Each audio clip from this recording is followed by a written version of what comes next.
They speak and they say, we're two groups that are having an internal dispute. Some of us are having a disagreement with the other. فَحْكُمْ بَيْنَنَا بِالْحَقِّ. Make a judgment between us, justly, بِالْحَقِّ. وَلَا تُشْتِطْ. أَشَطَّ يُشِطُّ إِشْطَاطًا. This is an interesting verb in Arabic. It actually means مُجَاوَزَةُ الْحَدِّ وَالْقَدْرِ الْمُتَعَارَفِ. Like when you go past the limit and you break the law in some way. So don't use your position of power to be biased against one of us and not the other. Obviously, the background is also that kings normally favor the wealthy, right? Because the wealthy help keep their kingdom going.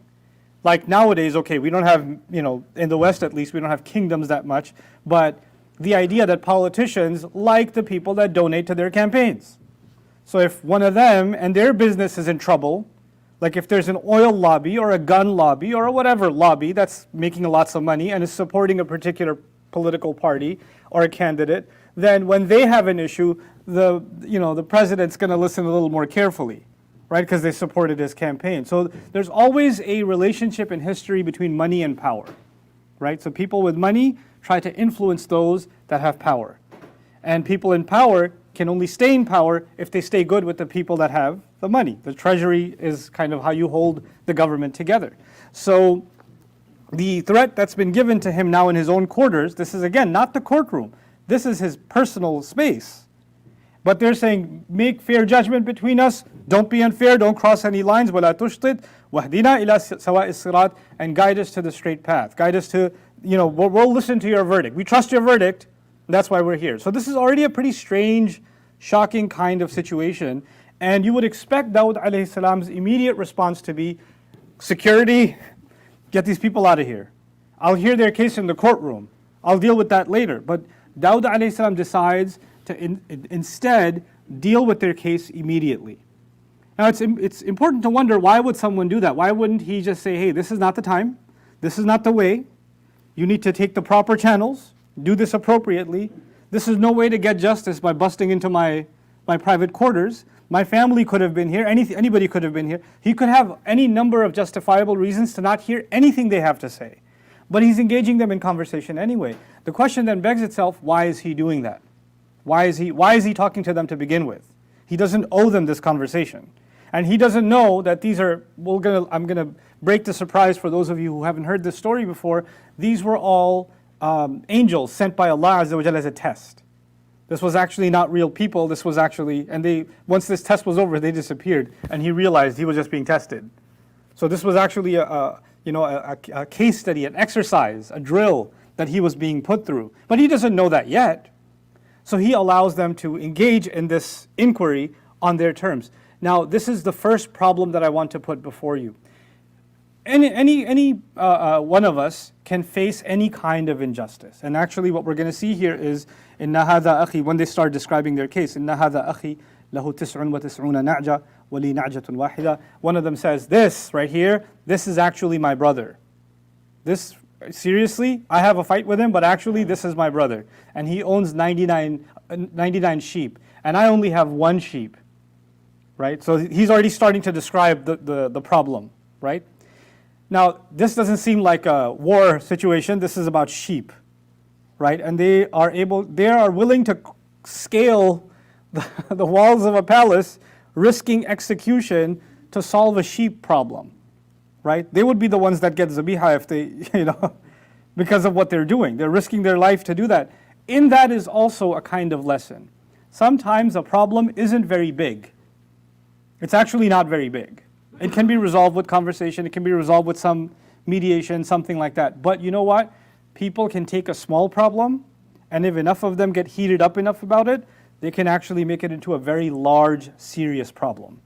And they're willing to take steps that normal human beings would never take, escalating something. So the first lesson to you and me is that we're going to face situations in life which can be resolved easily. It's just sheep. It's okay. It's not the end of the world. It's not that costly. And it's not that big of a problem. But you will always have a choice. You can take this issue and resolve it calmly, gently. Somebody has to back down, or you can let the conflict escalate. In conversation sometimes, somebody says something you don't want to hear. You say, what did you just say? Wait, say that again. And then they say it again. Oh, that's it. And now it's escalating, right? Now, you could find a way to stand your ground, hold your self-respect, and yet not escalate the situation. And then when you take it to your cousin, your uncle, hey, by the way, they said this. The uncle also has a choice to make the situation much worse. Oh, yeah? Oh, you're going to let that go? You're just going to listen to that and not respond? Or the uncle can say, listen, they're going through something. They have their own issues. This kind of thing happens. Why are you making this a big deal? Let's go solve it. Right? Every time, to every person that's this is communicated with, they can either escalate or de-escalate. Right? But this is clearly escalated to a point where they're willing to risk their lives and come all the way up. And if they're this crazy, perhaps even if they hear a judgment that they don't want to hear, then they could do other crazy things. If they've gone this far, right? So what we're learning about is a story where people are seeking justice, but they are willing to do a lot of injustice in the name of seeking justice. I'll say that again. There are people that are apparently seeking justice, but may be willing to engage in all manner of injustice to pursue that justice. Breaking into somebody's home, whether they're the king or not isn't even the point, is a terrible injustice. And your conflict does not justify you doing this. You understand? So Allah is teaching us a reality. People in their mind are doing the right thing. But even if you're doing the right, if you feel you have the right to engage in this fight, to engage in this conflict, you don't get to cross other limits set by Allah to do it. But Daؤd alayhi salam, from his point of view, sees that there are people that need help. I'm going to overlook their violation against me. They've crossed a line with me too. They invaded my space. I won't hold them to account for that. Let me just help them. Because he's in a position to get them all killed, actually. That's a crime punishable by death. There are snipers on top of the White House. You know that, right? And in any other governmental building. So this is enough for them to be executed. But he's been given power, but he's also been given rahmah. He has the power to annihilate them. But instead, he's just going to deal with their problem, shaken up as he is. So he decides to talk to them. But before he talks to them, there's one brother who owns 99 sheep. The other brother owns just one sheep. The guy who's talking right now is the owner of one sheep. So the wealthy one is not speaking right now. It's the poor one, the victim, that's speaking. And what does he say? He says, فَقَالَ أَكْفِلْنِيهَا. So he said, my brother said, just let me complete, give me the custodianship, give me ownership of that one sheep. I got 99 already, I'll just take care of the 100th one. What are you going to do with one sheep? Just give it to me. And I don't want to give it to him. So he basically starts being rough with me and says, وَعَزَّنِي فِي الْخِطَابِ. He talks to me in a harsh way. When he addresses me harshly. I can imagine if I'm going to see this from the 99 sheep owner's point of view, what are you doing with one sheep? Let me just pay you money, just give it to me, I'll take care of it. You don't know what you're doing with one sheep. And he's like, oh, you're so mean to me? You're trying to take my one sheep even after you have 99? He's got his point of view. From his point of view, I'm doing my brother a favor. This sheep's going to die, you're not going to get anything out of it. Why don't you just take some money for it? The other one, no, he's just trying to oppress me. He has so much and he's got his eye on my one sheep, right? What we're learning again is there can be multiple points of view. And we're learning the supposed victim's point of view who says, my brother's oppressing me because he wants to take over the one sheep that I have. Or maybe he doesn't even want to pay me, he just wants to take it. He just wants to take it from me because he's so powerful and wealthy, right? وَعَزَّنِي فِي الْخِطَابِ. Now the next ayah is about the response of Daؤd alayhi salam. He hears this case, but there's already a big problem. And I'm getting ahead of myself, but I want you to understand the problem. When a judge hears a case, right, there's the plaintiff, and there's two sides. There's also the defense, right? There's people that are, if there's two people that have a dispute, they both have to be heard from. They both have to present their case. They both have to say, hey, okay, he spoke his version, now let me tell you my version of events. Or let me tell you what he didn't tell you. Because if somebody wants to come to you and say, could it be that there's more to that story? Even if there's 1,000 times that this kind of thing happens, could it be the 1,001st time it's actually something else that's going on? Is that possible? And if somebody even raises that voice, all of a sudden they become a racist or a supporter of the oppressor, or a shamer of the victim, etc., etc. You understand? Now, what does Daud alayhi salam do? He says, قَالَ لَقَدْ ظَلَمَكَ بِسُؤَالِ نَعْجَتِكَ إِلَى نِعَاجِهِ. He has done wrong to you by asking you for your one sheep and having it join his 99. He's done wrong to you. And then he adds, وَإِنَّ كَثِيرًا مِنَ الْخُلَطَاءِ لَيَبْغِي بَعْضُهُمْ عَلَى بَعْضٍ. And there are lots and lots of business partners, people that are mixed in family, people that have joint property, people that have joint businesses, people that have joint work, people like that whose lives are intertwined. Khulata, people whose lives are intertwined with each other. A lot of times people that have lives intertwined with each other, then some of them start crossing the lines against the others. They start, like for example, if a parent passes away, then the inheritance is not distributed fairly among the siblings, for example. Property disputes happen, right? Or for example, when people started a business together and then later on one of them is not putting the work in or investment in, but they still want more of the income, and then things fall apart, right? So people that are intertwined, a lot of times when it comes to money and assets, لا يبغي بعضهم على بعض إلا الذين آمنوا وعملوا الصالحات, except for those who truly believe and do good deeds. So what is Allah telling us? We think believe and do good deeds means you believe in Allah, you do dhikr, you remember Him, you seek His forgiveness, you pray your 5 prayers, you fast in Ramadan, you go to Hajj. And now Allah is telling us when you do those things and you're still, scamming your partner in the business, when you're still lying about your taxes, and you're still, gypping your sister for her share in the inheritance, then you can go to all the Hajjs you want. You don't count as far as Allah is concerned among الَّذِينَ آمَنُوا وَعَمِلُوا الصَّالِحَاتِ. Because if people have iman and good deeds, then they don't act like that when it comes to money and business. Because that's all. Then all of that's just a show, but it's not really iman and a'mal salihah. So he says, وَقَلِيلٌ مَا هُمْ, and how few those people actually are. People that truly believe, truly do good deeds, and then they don't wrong each other. It's interesting that Daud alayhi salam, I told you, is in a position of power, right? You know what that means? That people under him are all Muslim. He was a prophet of the Israelites, who were the Muslims of the time. So he is the Khalifa of a Muslim ummah at the time. So the majority of people living under his rule are actually believers. So it's strange words coming out of him saying, except for those who believe and do good deeds, and how few they are. In fact, he's ruling in a place where they are the majority, but he's not talking about the official label of being Muslim, or the appearance of being Muslim, or the attendance in the masajid. He's not talking about that. He's talking about people who actually live by iman and good deeds. And as a result of that, they don't wrong each other. They don't exert their influence against each other. And this observation is absolutely true. وَقَلِيلٌ مَا هُمْ, and how few they are. وَظَنَّ دَاوُدُ أَنَّمَا فَتَنَّاهُ. Listen to these words. And Daud alayhi salam realized immediately that we were testing him.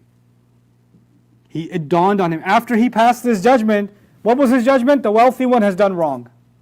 And this happens a lot of times. People that have more influence, when they're intertwined with those that are weaker, the weak oppress the poor. It happens all the time. That's what he says. So when he passed his judgment, the moment this judgment came out of him, he realized that wasn't what I was supposed to do. Even though many of the things he said are true. إن كثيرا من الخلطاء لا يبغي بعضهم على بعض is true. إلا الذين آمنوا وعملوا الصالحات is true. وقليل ما هم is true. But he realized just because that happens all the time, you cannot use what happens all the time and bring that into your thought process when you're judging this case. You have to leave that aside. You have to leave that. This is a new case. I've given you this example before. If you have a divorce court, right, and the judge is a man, and he himself went through a divorce, and the wife took everything. He's kind of mad, but he's a judge. And then in front of him, there's another case, and there's a woman who's about to take everything from her husband. He doesn't see a new case. He sees his own case, and he sees a cartoon version of his wife's face in front of the woman's, and his judgment can get influenced because he's really upset about what happened already. You understand? He's bringing his experience into judgment. He's bringing his other observations into the judgment. And Daud alayhi salam, as a ruler, has seen this all the time. Obviously, he's not speaking in just thin air. He's a ruler. He's seen corruption in his society. He's seen the powerful oppress the weak. That's what he's been fighting his whole career. So when this case comes in front of him, he's remembering all the other hundreds of cases where he's had to deal with this exact same situation. So based on that knowledge, he makes this comment. But interestingly, these comments are missing two things. One, it's missing the testimony of the guy against whom there's a claim. The 99 sheep owner never said a word. That's the first thing missing. And if you want to have a fair trial, you got to hear from all sides. You got to let somebody defend themselves. They have a right to a defense. They have a right to a context. Could it be that these allegations are false? It's possible. Could it be that there's more to the story that was conveniently omitted by the one sheep owner to make his story look more believable, make himself appear as more of a victim? Is it possible? Absolutely. He's not being accused, but you know what we've turned that into? Oh, you don't believe the victim? No, I don't believe I can't believe if I believe they're a victim, I've already judged the case. If you say you don't believe the victim, until we can prove that there's a victim, calling them the victim is already a problem. You understand? So because we judged before the case even began. And now, in our climate, there's already outside pressure to judge the case the way the social media wants to judge the case. Judge the case the way the outcry wants to judge the case. The protesters outside want the case judged a certain way, right? Based on what they may have heard or seen. And so it could be politically very difficult for anyone to make judgment about any case being blind to what's going on outside. And it could be because of that pressure. In Daؤد alayhi salam's case, it's because he's dealt with 100 cases. He's dealt with 1,000 cases. But he realized this was a test. This was a test. So two things that were missing. You didn't hear from both sides, and you made assumptions about other cases, and you brought that thought process into this case. If you're going to judge anyone, about any situation, then you cannot bring your past experience, your hundreds of times you've seen this before. Oh, I hear this all the time. Oh, here we go again. No, there's no here we go again. Every story, every case, every conflict is unique. And everyone has a right to be heard and understood. If you and I truly understood that, you would see the internet differently. You would see most of the conversations you're having at home with family members differently. You would see your opinions of so many people differently, because so much of that is informed by our experiences with others and our assumptions imposed on them. What does he say? People wrong each other. You know, those who don't believe and those who believe and do good deeds don't do so. But then at the end he says, وَظَنَّ أَنَّمَا فَتَنَّاهُ فَاسْتَغْفَرَ رَبَّهُ. So he sought the forgiveness of his Rabb. Daؤd alayhi salam seeks forgiveness of his Rabb. What's he asking forgiveness for? What has he done in the ayat except speak something that's true? The only thing that's wrong here that he realizes he should have done is that he should have turned back. He should have understood both sides. He should have investigated further. Just because he says, I have one sheep, he had 99, just because he says I have a brother. None of that stuff adds up yet. There's actually even a third problem. This wasn't happening in the courtroom. Where was this happening? This was happening in the mihrab. There's a time and place and process for justice, isn't it? There's a time and a place and a process. If you break that time and place and process, what was the first problem? When they came into the room, didn't he get shocked? Didn't he get shaken up? A judge needs to be in a position where any emotion cannot alter his thinking. When he's already shaken up, he's not on solid, stable footing. But in his courtroom, when he's mentally prepared, when he understands, there's a process in place, this is the right place and time to do it. So justice isn't just about getting one's verdict. Justice is about these three things: the right process, time, and place. It's about having both sides heard clearly. And it's about the judgment being free of other cases and other assumptions. When those three things are in place, then judgment is happening, and even the best judges can sometimes forget that when they're in the heat of the moment. So even Daؤd alayhi salam forgot it momentarily, and what did he do as a result? He made istighfar to his Rabb, and he fell into sajda. A couple of ayat later, as I end this, I share with you, Ya Daؤd, inna ja'alnaka khalifatan fil ardi, fahkum bayna an-nasi bil haqq, وَلَا تَتَّبِعِ الْهَوَى فَيُضِلَّكَ عَنْ سَبِيلِ اللَّهِ. I'll share this ayah with you and we'll conclude today. Daؤد, we have no doubt made you someone left behind with responsibility in the land. So judge between people using justice and truth. And don't follow emotions. Don't follow empty emotions, al-hawa, whims. فَيُضِلَّكَ عَنْ سَبِيلِ اللَّهِ. Then they will mislead you away from Allah's path. Did Daؤd alayhi salam follow any desires? No, hawa here is not his desires. Hawa here is his own bias from previous experience. That's also hawa. And Allah is telling him, don't use hawa as a judge. Because if you do, it will take you away from Allah's path. إِنَّ الَّذِينَ يَضِلُّونَ عَنْ سَبِيلِ اللَّهِ. And no doubt about it, those who stray away from Allah's path, لَهُمْ عَذَابٌ شَدِيدٌ بِمَا نَسُوا. They have severe punishment, intense punishment because of what they forgot. Because of them forgetting. And what did they forget? يَوْمَ الْحِسَابِ, the day on which exact accounting will happen. Allah has described Judgment Day to us many, many times. What has He told us about Judgment Day? Is somebody else's opinion of you going to count on Judgment Day? No, only the facts will. Everything that will be held against you has proper witnesses and evidence. And nobody else's case is being looked at in comparison to yours. Oh, this one's just like that one. Put them in this category. Everyone's being judged. كُلُّهُمْ أَتِيهِ يَوْمَ الْقِيَامَةِ فَرْدًا. They're coming as an individual. Allah has set a precedent. Even in describing Judgment Day, He's actually given us a glimpse of what judgment should look like in this life. How should you judge any individual? Within the limits Allah has given you, you and I should not be, making any bit of assumptions. Oh, all these people are the same. All the people that do this have done it for the same exact reason. The same crime can be done for 100 different reasons. The same crime could be done for tons of reasons. Just think about that today. Just process this today as I leave you.